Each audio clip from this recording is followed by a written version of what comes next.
I want to ask you about Venom and Kevin Holland. Wow. MVP. Wow. You know, Bellator guys, they're proven to be tougher than a lot of people, you know, give them credit for.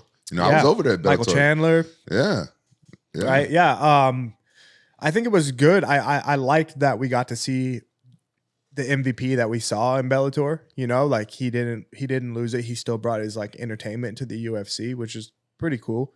I think that Kevin Holland had everything that it took, and he tried everything that he could. You know, but it's kind of hard to, I guess, catch a guy like Venom. He's just moving differently every 5 seconds.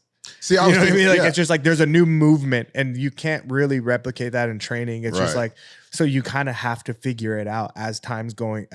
As the time is going, and you're in the cage. So, just a difficult one for Kevin Holland to pull off. But I do like that. That's who they matched Venom up with. His for first sure. match. I'm gonna tell you this: to train for Venom, you're gonna need a Taekwondo guy.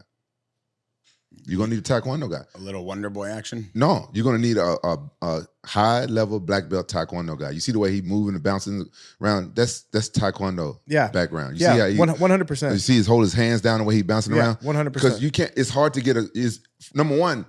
You know how it is when you get sparring partners to try to mimic your opponent. It's hard to get somebody to mimic your opponent, even if you paying them. Yeah. So you just got to go and get a really good Taekwondo guy just to get that timing. I like what you said, and I think that makes sense with having somebody Taekwondo. One pattern that I recognize the whole time with Venom is that left hand, right hand, left or right hand, bounce, boom. Yeah. You know, like just waiting on the right moment to bounce and then throw that straight hand, whether it was like kind of over the top or just straight. I don't know why Kevin Holland couldn't read it and couldn't pick up on that, you know, kind of early. He said he was faster than what he thought he was. But I mean, like I saw it so many times, man. Like I almost was like, this is almost all he's doing. All the other stuff is just fluff. But what's actually effective is just he's just bouncing, and then that right hand's gonna come, you know, or left hand or whatever stance he was in. What would you have done? How would you have defended against his style? Defended? Or just countered his style?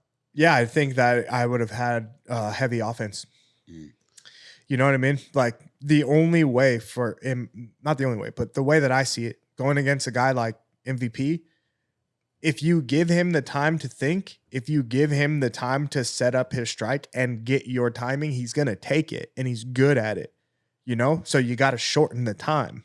You got to put the pressure fast. And I'm not saying from like just like wrestle the guy, but you just got to be ready for that like kind of head-on collision for 3 rounds, you know? Like, but if you're just waiting there, he's a master in timing. He's a master in rhythm. You know, he says it himself. Like he's a precise like samurai guy. So it's like, if you let him just focus on the target, the longer you let him focus on the target, probably the more precise he's going to get. So like, if you move and just not so afraid of the counter strike, you're going to take some punches. But if you're moving forward and also offensive, it kind of shuts down the game plan.